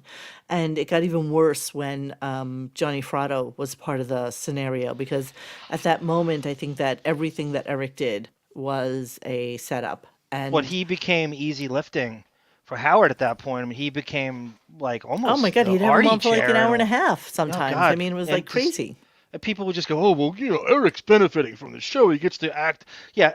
A 30-second cameo on a fucking Mary McCormick TNT show is worth. No, he's 3 feet tall in a wheelchair. It's not like he's like getting so much. I mean, he would probably do amazing on Cameo right now. But yes, he would. Time, Holy shit! I Great don't point. Think, phenomenal I don't think that point, it was something. If High pitch Eric is doing that, he's going to get triple with high pitch. Xavier brought up a good one too. He said, what you should really get into is how Eric the Midget was set up and responsible for Howard going off on Stern Fan Network and leading to it ultimately being shut down. Yeah, that was it. Well, you talked to Mike. Remember the interview you had with Mutt? And yeah, I know, shut it but down, it was Eric's fault. It was Eric. Eric planted the little seed. I do also love the, I love, which are not owned by Howard, so it's a good thing for us to play. But the Eric American Idol podcasts that he used to do. Yeah. I think those are phenomenal. And I think that's something that we can definitely get into. And so everybody on the forum and also on YouTube brought up some really, really good ideas for things that we could get into with Eric that are not the, best ofs, if you will. Because we all know the best ofs. Yeah, a lot of it's redundant, beat to death stuff you hammer, even if it's just a reference that you beat to death. I definitely agree with that angle, going a little bit avant-garde, not so obscure that you don't care, but stuff we don't always talk about. It'll be a little easier, I think, to pick because you're going to avoid the very obvious stuff.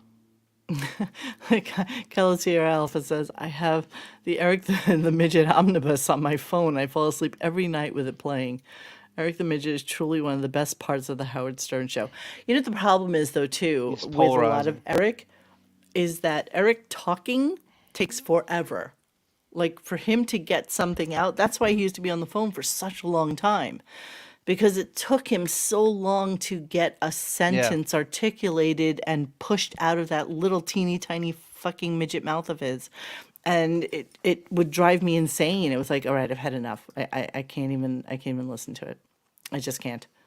So yeah, then the whole point of the Eric the Midget the show is that I hate him, and please prove me wrong. Well, he's polarizing. It is very much, you don't see people in the middle on him, but like I said, it was Howard's easy lifting. He had him on. If you didn't, he was guaranteed to have a half hour in the morning of, just going to that. He would not fill that Artie chair after that.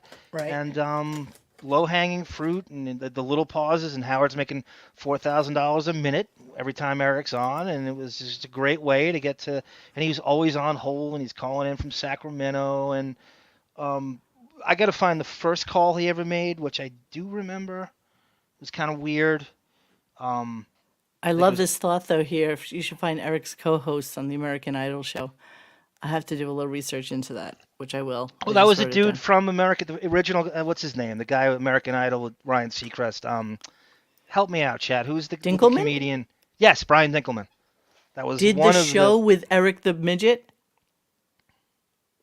No, Eric had what? a co-host on his American Idol podcast. It wasn't Brian Dunkelman.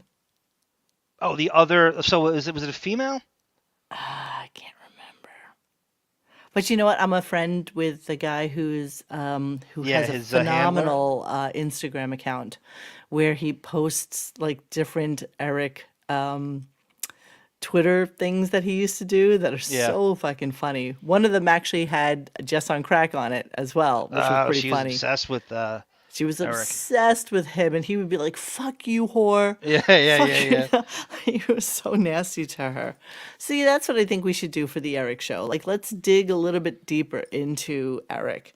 And in a lot of ways, he had more testosterone the whole show combined. He loved he loved Northern California sports.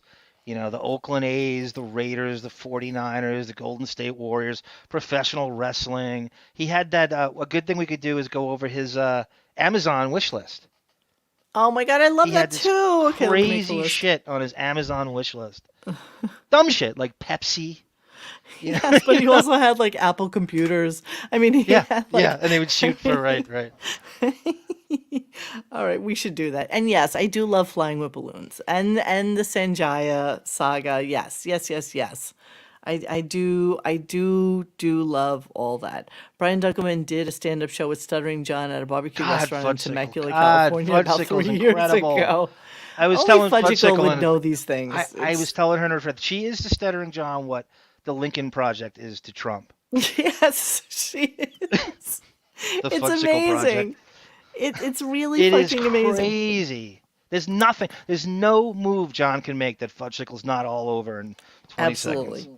Absolutely. I remember like at least a year ago, John was like, what's with this fucking Fudgicle? It's always after me on your website. And I'm like, John, listen to me. I said, I'm not going to remove people from my site because of what they do to you. Your issues and your relationships with these people have absolutely nothing to do with me. I personally never badmouth you. I never say bad things about you. I consider you sort of a friend. You say sort of? Well, only because only because I don't talk to him all the time. But if I texted him right now, he would text me back, and he'd probably call me afterwards and then want to talk for a while. But I don't do that to him. And every once in a while he'll be like, "Oh, I heard you were talking shit about me on your podcast." It's like, all right, well, I got that a few times. Show me what I said. Tell me what I said about you. I don't know how to handle that, but he's never been, mean or ridiculous with me, and same thing with Bort. I don't really care about, what he does, and I mean his porn thing is just a horrible trajectory. I'm sure it's not going to end well, and that's another thing. It's like, dude, if you put shit out there that people are going to, comment on, it's then going to be public knowledge. And that's all there is to it. So you're the one who has to kind of deal with it. You just have to deal with what you say online. That shit lasts forever. Yes, it does. Your wife showing her, kind of brown stained ass while she's fucking a bunch of African American men and including some dude with a fucking foot cast on. Pretty much is going to last on the internet for pretty much forever. So, you guys do save. You like we do us. I mean, this shit'll be around for forever, but nobody will care about this. Yes, so Ganga Din, Jan, or is it Jan? Was it Jan? Jan was his keeper. Yeah, he was his handler. He turned on Howard. I remember at PayPal Shed, I think it was. He came on there and started talking shit about the Stern Show exploiting Eric and some weird thing where he would I can't remember how it went. It was pretty hardcore. Yeah. How he turned on Oh God, Fudgesicle, can you go? I mean, don't write a novel, but can you go into do you have a history with John? What is the backstory with you two? Two Master writes, Fudgesicle is on the Mount Rushmore of the Dabblers subreddit. What is? They have a subreddit. John has a subreddit, huh? I gotta check that out. Yeah. I'm sure it's all complimentary. Super fans of John. Yes. And you know what? I constantly say to him, it's like, I never mind when people, put things up that you've said, or, when you have that, when you do your podcast with that weird looking comedian dude whose hair is way too long and looks like he's transitioning, Oh, Hal Sparks? Yeah. It's like, it's good for the show. Did I ever tell you, did we ever talk about, and maybe we'll end the show talking about this because we've been on for like an hour 40, but I have a clip of John talking to Hal during one of his shows where Hal admits that they paid Robin to talk about the show on air and talk about how much she loved the show. What was the show that Hal Sparks was on? Oh, Queer as Folk? Queer as Folk. Yeah. I believe that. I believe it was Total Payola, or what do you want to call it? I think that goes on Total all the Payola. time. He said, Yep. yes, we used to pay Robin to talk about us. That's on the great, show. Dirt. I love. Don't you love that kind of shit? Hold on, let me see if I can find it. John said I could play it. I caught a clip with Sandra Bernhard. Really saying that quickly, they made her make stories if up. I can find it. Hang on. I have it here somewhere. I'll forward it to myself and then we can play it real quick. Give me a second, sirs. Yeah, Renaissance Mag, the stream about nothing. We often say just jump on and you throw stern topics at us and we just riff on it. It's not bad. I mean, we have so many ideas so it's not like, but it's if you don't, like tonight where you're not quite ready with something, it's not bad. Just jump on and riff from the chat with various references and bounce off it. I No like problem doing this doing stuff. that. Our 2 Depp test shows was that. There was no chat, but we just kept riffing on. But we never shut up. I mean, this is just the way Yeah. we are, so it's okay. All right, Hal Sparks. All right, let me see. Yeah, Cindy Lou Who. He's got a weird look to him. He's got the Jenner transitioning look. Something about being in John's orbit. I'm going to find it right now. You guys talk a little bit and let me see if I can find Sizzle this Chest real with a quick. Jeff Schick IBM commercial did. In the 90s, it lasted for the entire segment between. Yes, that's so true, Sizzle Chest. The Jeff Schick IBM thing. What was K-Rock getting from? They must have set them up with all computers and stuff. That's a great point. What did IBM, which is my father worked at, by the way, in Jericho, Really? Long Island. Yeah, Jericho, Long Island. I used to make Jeff Schick references at him all the time. He used to scream at me. Like, I don't fucking know who Jeff Schick is for the last time. It's a big company. I don't know Jeff Schick. All right, let me see if I can find this. It's right on the LIE, if you ever saw it. It's a building. All right, let me see what the date is of this. Give me a second. Jeffrey I'm just gonna find Brian this really Leibowitz of the Jesus Twins. 20 mark. Good one, Dirt Mac. And welcome to the Radio Gunk family. I call him JBL. What are you talking That's a good. He knows the real name of one of the Jesus Twins. Did the other one die? Jeffrey Brian Leibowitz of the Jesus Twins is a website. You should reach out to him and have him as a guest. Hi, Radio Gaga. Hal's hair is running neck with Gene Simmons here. Yes. And by the way, Super Trooper, isn't Hal a huge Kiss fan? So it would seem with. All right, I have it. You want to hear it? Yes. Okay. Hang on a second. Hey, John, I'm playing this, so don't you dare come after me because you're the one who told me to play it. So hang on a second. Let me John's share screen. Give me a second. Okay, so let's just hear this really quick clip, and then we'll talk about it on the back end, okay? So just give me a second. Let me share. I love it. He found us. I wouldn't have known where to look for it. I mean, I know, obviously, but He told me it's so about it. specific. All right, so here we go. Everybody listen closely and listen to what Hal says about fucking Robin. Here we go. It's really helpful. And so, some days we're both like, all right, I heard somebody said this. Can you can you find it for me? So, because if I go looking, I'll watch it. I'll watch the whole thing. Like, so I can I used to do all that for Stephanie. Mm-hmm. I used to have to pull all that shit. I did all the research. Yeah, exactly. And and the same thing with like Chris Lavoie when he pulls stuff, or Travis. Largely, it's stuff they know about or they've discussed ahead of time or whatever. And so I like the spontaneity, the wit, and what effectively is the comedy and genuine emotion that comes from reacting to it as it happens. You know what I mean? Sort of the breaking news aspect of things. Yeah. Is really that's what makes the show a lot of fun for me. And like I said, there's no reason why it couldn't be fun with pre-prepped stuff, whatever. But for the time being, this is the best way to make it a good show. So yeah. Anyways, hi CSL, love you. And that's how Howard always does it. I mean, when I was with Howard, he would always want to watch something fresh.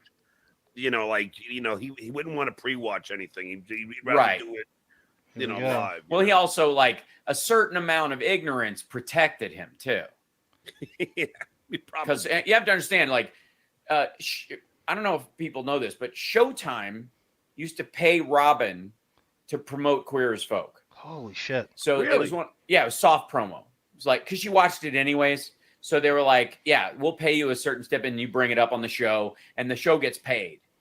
And, that's how they do it a lot of times with shows, is that they'll have a radio host or whatever, and they pay them on the down low, watch the episode, talk about it on Monday, that kind of thing. Make it. Wow, very interesting.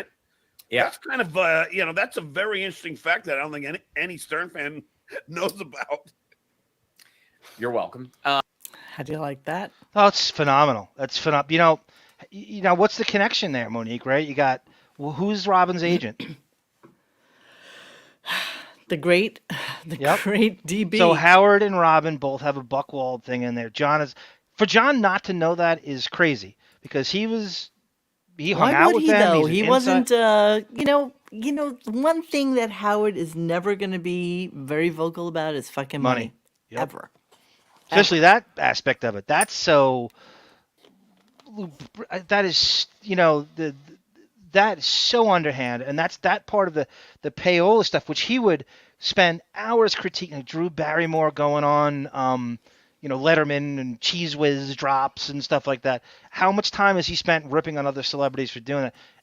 To not think he's done is crazy, because why would? And he said, Hal said soft promotion. So Robin would go, I'm watching this show, Queer as Folk, it's really good, so they're trying to make it look subtle, like it's not rehearsed, and she's got it written down, and I'd love to know what the figure was. That's phenomenal intel. Isn't that phenomenal? I know, I love that. God knows what Howard got from it. Well, think about what Howard probably gets from The Bachelor, or from, Dancing with the Stars, or from Chaz Bono, whatever any of those stupid shows that he promotes, all the fucking shit Netflix shit he promotes. I mean, just all of it. Artie's like, it's Super Bowl Sunday, and he's starting off the Monday with Dancing with the Stars. You don't think he's doing that he's not getting some fucking cut? He does nothing where he's not has some advantageous stake in it monetarily. Fudgicle, we call those baby Gap shirts. When boys wear baby Gap shirts. That's what we call it. Wearing those, Hal Sparks wears like those shirts that are 2 sizes too small for him. So it's like, it just shows like his like buff fucking arms and shit like that. But he actually looked good in that particular clip. Now he's got his hair kind of weird and long. Yeah. I don't know what's going on there. Right now they're doing the Peloton. Well, they don't do the Peloton anymore now. All he does is talk about how Beth basically does a glorified rowing machine. She can't get off of it, Robin. She's like obsessed with it. She has to get her her rowing in every single day, and she's so skinny. And he's so proud of the fact that she like maybe shits fucking rabbit pellets like twice a week. Yep.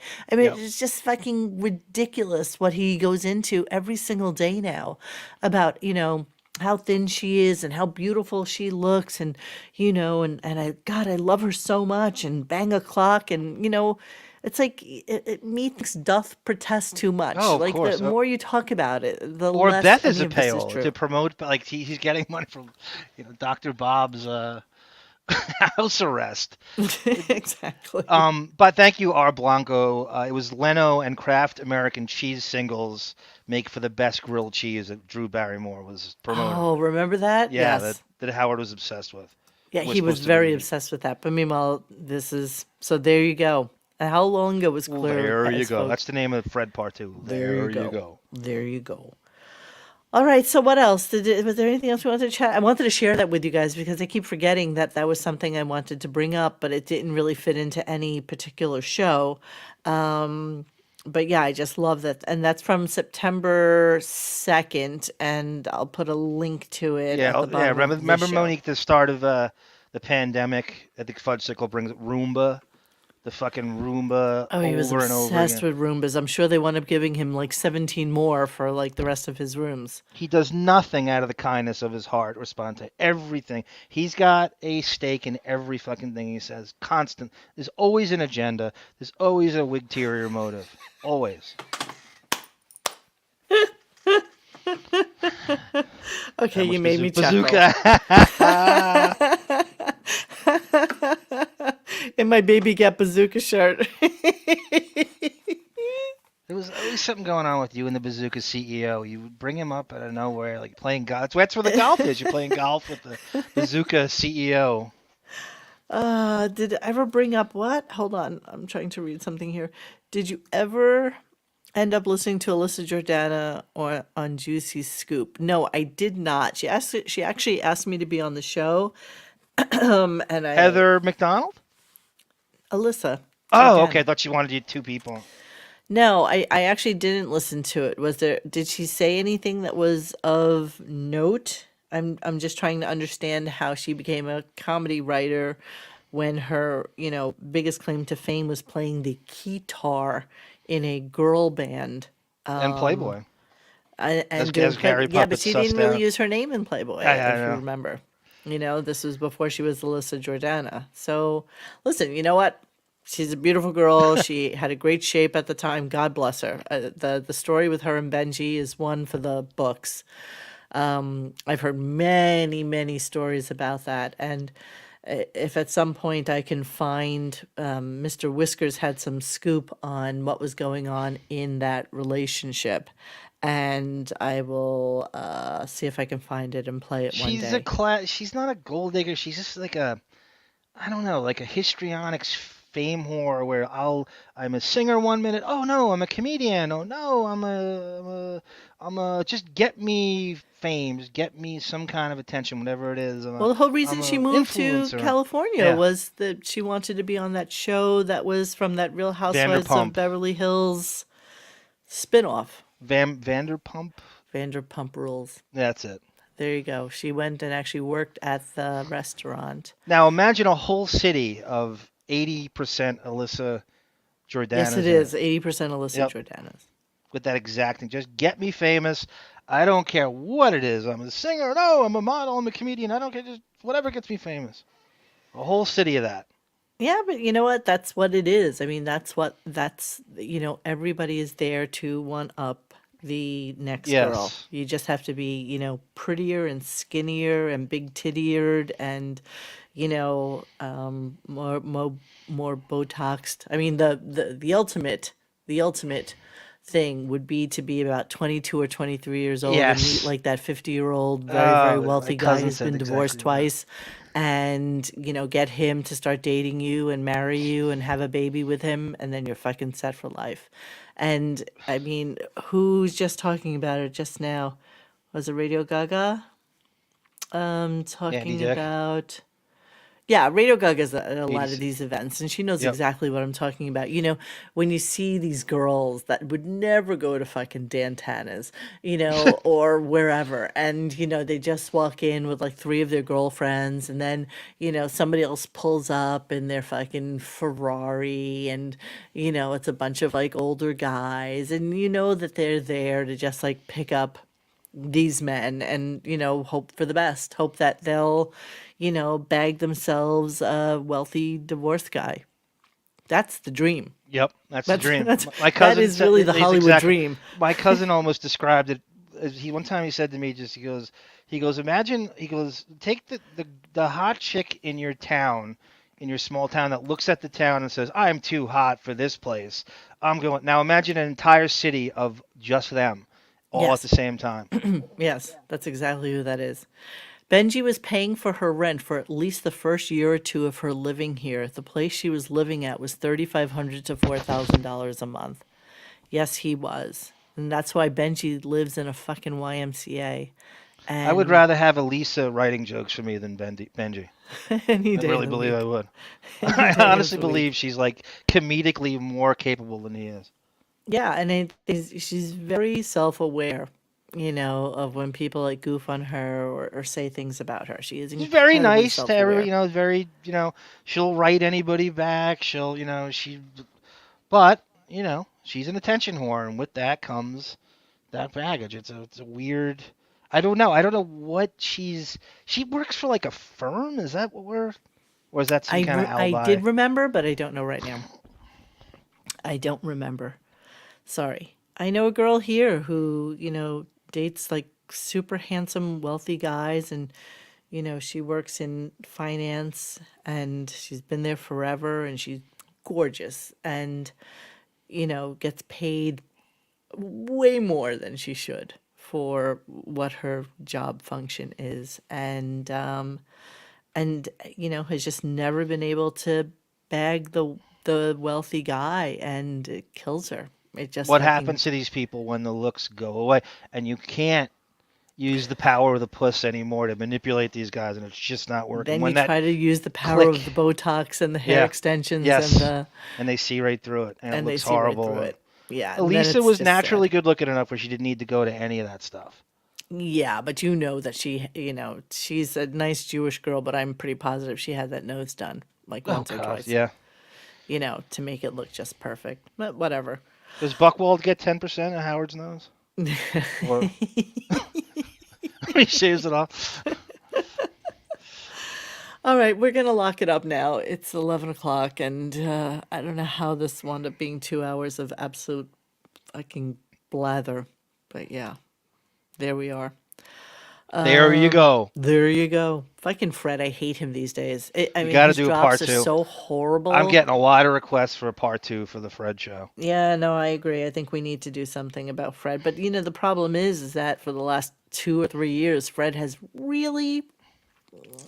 Yeah, you could probably put a paragraph together with how much he has said. Well, that's part of the show. We just spent a little time on how irrelevant he has been and how marginalized and how he's always been checked out, but he's especially gone. People write threads all the time. Is Fred off the show? And The ass kissing, he did after Howard's horrible interview with Mick Jagger was just astounding. Yeah. Ass licking. Dinosaur of the Rock. highest order. Yep. Yeah. Fred thinks he's part of the. It was disgusting, actually. Yep. It was really actually pathetic.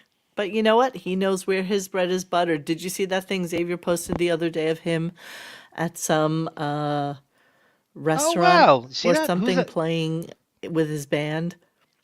And he had his tuner like on the edge of his guitar the entire time. And No, I didn't see that. somebody like So Fuck You or somebody said, who the fuck does that? Like, who keeps their tuner on their guitar as if like they're... And he sounded like, he was in a college so fun. band. That's so fun. That's a great observation. And I was saying this about the Depp test show we did. Like, Johnny Depp is obsessed with letting you know that he's a musician first and music is his first love. And he still stares at the chords when he plays. And I'm saying, like, I'm a basketball player. If I look at the ball when I dribble, I don't do, by like my 6th grade, I stopped looking at the ball. Like, if you're really good, you don't need any of that shit. Do you see what Robert Blanco wrote on his Yes, thing it's a here? great comedian Eddie Ifft grew up with Beth. He said on his podcast she was a star of the high school and that her friends would screen all of her dates at the front door. I believe all of that. The principal story, and she's the Pittsburgh Kennedys, as Dennis called them. Yeah. Well, She's got all, and her brothers were actual legit college athletes. One played power forward in Vermont, and the other one was Sandusky's towel snapping Sandusky in the locker room at Penn State. They were but you know legit what? athletes. That Doug and fame Dave. lasts for approximately 4 years, right? Like, think about it. Yes. High school is over. You know, you go off to college. You decide you're better looking than everybody else there, and then you go to New. It's the same thing as what you're talking about with the actresses in L.A. Yep. You go to New York to be a model, and then you look at the girls that are around you at go-sees, and you're like, holy fuck. Yep, this They're is like my 3 demographic. inches taller, 5 inches smaller on their waists. There's always someone hotter than you in that world, taller, skinnier. Right. Always And someone. she could never do fashion. She could never do runway. She could do fit. That's what she was. She was Too a fast fit with model. a callback of that song. Goes, I want to feel Sandusk, have barbecue. If anybody doesn't know what that is, Howard made a video for Beth's mom. Was it Mother's Day or her birthday? Her 70th birthday or something like that? And he made the most homoerotic, incestuous collage to the gayest song. I cannot tell you how douche chilly this is. I've watched it 600 times. It is so. Howard took the photos, he put them together, and he did like a Windows Media video where Totally. It wasn't rolls even together. iMovies. It Right. was like When he was it in like his a quick photography time stage. movie. And took pictures of Beth's brothers with their shirts off, all wet, splashing each other, throwing a Nerf football around. And it Horrible. is so bad. It is so. You want to? If you don't think Howard's gay, watch this video to put it together. And Beth's brothers, they're in their 40s and they're carrying Beth around the shore in the Hamptons. They're splashing each other and frolicking on the. It is so bad. It's but really just so the worst thing you've ever fascinating seen. that Howard took these pictures and put them together, and and sent it to the mom. And the mom, Monique, could you imagine you and your sister doing that, and then making a video and sending it to your mom in your 40s? You know what? The only time that would actually be acceptable is if we were both like rural bumpkins who had never heard of like Illustrator or Photoshop Yeah. or gosh, I mean, iMovies or anything like that, and decided what is the best thing we can possibly give to mom to wish her a happy birthday. And A billionaire, by the way, exactly. who could send her anywhere she wants, buy her anything she wants. Well, This don't is forget, what he was right into photography at that time. Yep. He was right getting into like his whole Photoshop skills and his skill set and stuff like that. It was just horrible. It was a complete and utter failure. All right, I'm going to sleep now. So that's it. Thank you, Chad. You were phenomenal tonight. Our Roberto Blanco. No, I don't know. Great intel, everybody today. He's right. Eddie Ift is a Buckwald client. Holy shit!